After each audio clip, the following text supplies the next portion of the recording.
Hello दोस्तों, कैसे हैं आप सभी। उम्मीद करती हूँ कि सब बढ़िया होंगे। दोस्तों, जब एक साधु को मक्का मदीना में घुसने से रोक दिया गया, आखिर वो साधु क्यों मक्का मदीना जाना चाहता था और उसे कैसे रोका गया। दोस्तों, जैसे कि आप सभी जानते हैं कि किसी भी गैर मुस्लिम का मक्का मदीना में प्रवेश करना वर्जित है। अगर कोई मक्का मदीना जाना भी चाहता है तो उसका मुसलमान होना जरूरी है। लेकिन क्या आपने कभी सोचा है कि कोई साधु जब एक मक्का मदीना में घुसने की कोशिश करता है तो उसके साथ क्या होता है। क्योंकि आज हम आपको ऐसी एक घटना बताने जा रहे हैं जिसमें कुछ ऐसा चमत्कार हुआ जिसे सुनकर आपके होश उड़ने वाले हैं। दोस्तों, वीडियो में आगे बढ़ने से पहले एक छोटी सी रिक्वेस्ट है कि इस वीडियो को लाइक करके हमारे चैनल को सब्सक्राइब जरूर कर लें ताकि ऐसी ही वीडियोस आपको आगे भी देखने को मिलती रहें।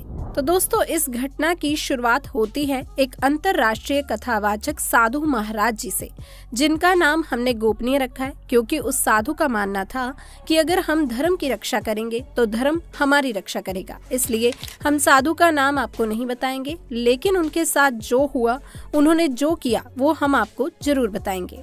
दोस्तों, ये बात साल 2020 की है, जब साधु महाराज अलग अलग देशों के अलग अलग शहरों में जाकर अपनी कथा किया करते थे।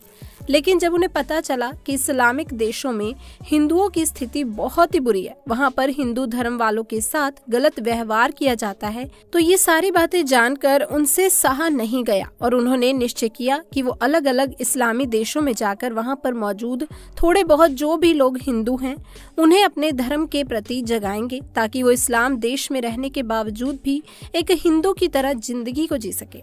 ठीक दोस्तों, उसी तरह जैसे भारत जैसे देश में अलग अलग जाति धर्म के लोग अपनी जिंदगी जी रहे हैं, यहाँ पर किसी को भी कोई रोक टोक नहीं है। लोग अपने धर्म के हिसाब से अपनी जिंदगी जीते हैं, तो फिर हिंदुओं को भी दूसरे देश में जाकर बदलना नहीं चाहिए, बल्कि अपने ही धर्म के अनुसार अपनी जिंदगी को जीना चाहिए।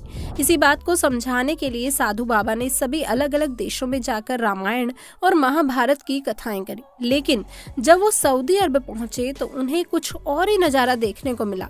असल में जब बाबा सऊदी अरबिया पहुंचे तो उन्होंने देखा कि वहाँ हर धर्म का सम्मान किया जाता है। वहाँ पर हिंदू हो चाहे मुस्लिम हो, हर कोई मिलजुल कर रहते हैं। अब अरब का माहौल तो ठीक था, लेकिन तभी उन्हें मक्का के बारे में पता चला, जो साधु बाबा की कथा वाली जगह से मात्र कुछ ही किलोमीटर दूर था। तभी साधु को पता चला कि मक्का मदीना वो जगह है जहाँ पर हिंदुओं का जाना वर्जित है, यानी कि कोई भी गैर मुस्लिम इस जगह पर नहीं जा सकता। हालांकि इन जगहों के बारे में जानने के लिए बाबा ने वैदिक साहित्य का इतिहास पढ़ा, जिसमें खास तौर पर ये बताया गया है कि काबा में लगे पत्थर जिसको इस्लाम धर्म के लोग चूमते हैं, वो कोई मामूली पत्थर नहीं है, बल्कि भगवान शिव का शिवलिंग है। इतिहास की पुस्तक में लिखी इस बात को जब साधु ने जाना तो ये बात जानकर साधु महाराज बहुत ही हैरान हुए और वो सोच में पड़ गए कि जिस स्थान पर हमारा शिवलिंग है वहाँ हमें ही जाने नहीं दिया जा रहा। उस पुस्तक से पूरा सच जानने के बाद साधु महात्मा मक्का मदीना में मौजूद शिवलिंग को देखने की इच्छा जताने लगे। दोस्तों, वो चाहते थे कि मक्का के इस शिवलिंग को वो भी देखें और जाने कि आखिर क्यों यहाँ के लोग गैर मुसलमानों को अंदर नहीं आने देते और इस शिवलिंग को लोग इतना ज्यादा क्यों मानते हैं। और इन्हीं सारी बातों को जानने की जिज्ञासा में साधु ने सबसे पहले तो एक मुस्लिम शख्स का वेश धारण किया और मक्का मदीना के लिए रवाना हो गए। लेकिन दोस्तों, जब वो मक्का मदीना पहुंचे थे तो कुछ किलोमीटर पहले ही चेकिंग के लिए एक गार्ड ने उनके हाथ पर ओम का निशान देख लिया। इस निशान को देखने के बाद वो गार्ड तुरंत समझ गया कि ये कोई मुसलमान नहीं बल्कि एक हिंदू शख्स है, इसलिए उन्हें मक्का मदीना के अंदर जाने से रोक दिया गया। लेकिन दोस्तों, साधु महाराज चुपचाप वहां से नहीं गए, बल्कि उन्होंने एक गार्ड से कहा कि यहाँ पर हमारा शिवलिंग मौजूद है, तो फिर तुम मुझे अंदर जाने से कैसे रोक सकते हो।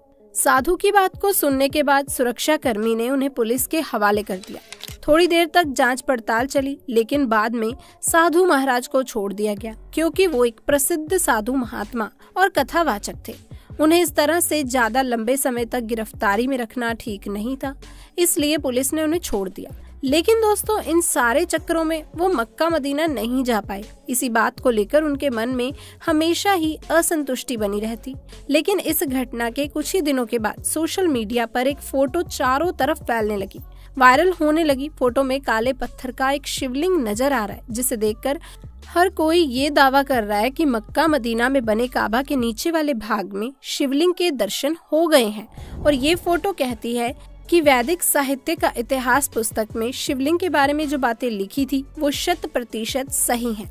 लेकिन इस मामले में कुछ ऐसे भी लोग हैं जिनका मानना है कि ये शिवलिंग नहीं बल्कि काबा का ही एक कोना है जिसे रुकन अल यामानी कहा जाता है। इतना ही नहीं, इस काले पत्थर को लेकर बहुत सारी अलग अलग तरह की बातें कही जाती हैं जो लोगों को सोचने पर मजबूर कर देती हैं कि आखिर इस काले पत्थर का राज है क्या और क्यों इसके बारे में इतनी अलग अलग तरह की बातें प्रचलित हैं।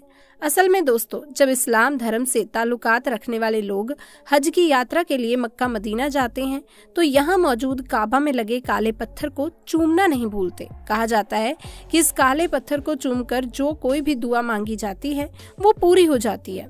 ये काला पत्थर काबा के पूर्वी कोने में लगा एक बहुत ही पवित्र पत्थर है। ऐसा माना जाता है कि ये पत्थर आदम यानी कि आदम और हव्वा के जमाने का है, जिन्हें दुनिया का पहला आदमी और औरत माना जाता है। कहा जाता है कि ये काला पत्थर इस्लाम के उदय से पहले ही पवित्र है। ये भी माना जाता है कि ये पत्थर शुरुआत में पूरा सफेद रंग का था, लेकिन जिसने इस पत्थर को छुआ और चूमा और उनके पापों का भार उठाने की वजह से इसका रंग काला हो गया। हालांकि दोस्तों, कई सारे लोगों का ये मानना है कि ये पत्थर शुरुआत से ही काला है। अब सच क्या है, झूठ क्या है, ये तो किसी को भी नहीं मालूम, लेकिन इस्लाम धर्म में इस काले पत्थर को किसी भगवान से कम नहीं समझा जाता। बेशर्ते उनके धर्म में भगवान जैसी कोई चीज नहीं होती, लेकिन फिर भी वो पत्थर को इतना अहम मानते हैं कि उसे चूमे बिना उनकी हज यात्रा पूरी नहीं होती। सऊदी अरब में मौजूद मक्का पूरी दुनिया के मुसलमान लोगों के लिए पवित्र धर्म स्थल है।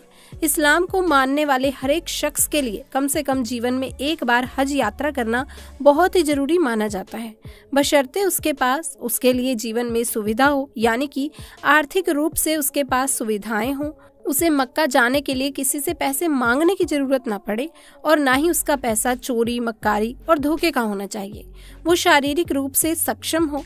इतना होने पर श्रद्धालु मक्का जाकर अपनी हज यात्रा को पूरी कर सकते हैं, जिसमें उन्हें पूरे 5 दिन मक्का में बिताने होते हैं और 5 अलग अलग दिनों की अलग अलग रस्में भी निभानी होती हैं। हज की यात्रा के दौरान इन रस्मों का बहुत ही महत्व होता है। तो दोस्तों, देखा आपने कि किस तरह से अगर कोई हिंदू काबा के अंदर जाना चाहता है तो वो नहीं जा सकता, किसी न किसी तरह से उसे रोक दिया जाता है। लेकिन इन साधु महाराज के अंदर जाने के बाद कुछ ऐसा हुआ जिसने सबको हैरान करके रख दिया, जो कि आपने अभी देखा। पर दोस्तों, पूरी तरह से सच्चाई का अभी तक पता नहीं चल सका है। अब आपका इसके बारे में क्या कहना है, आप नीचे कमेंट बॉक्स में लिखकर जरूर बताएं। यदि ये वीडियो आपको पसंद आई हो तो इसे एक लाइक करके अपने दोस्तों, रिश्तेदारों में ज्यादा से ज्यादा शेयर करें। आगे भी ऐसी वीडियो देखते रहने के लिए चैनल को सब्सक्राइब करके पास वाले बेल आइकन को भी प्रेस कर लीजिए। जल्दी मुलाकात होगी आपसे किसी अगली वीडियो में। तब तक के लिए आप सभी का धन्यवाद।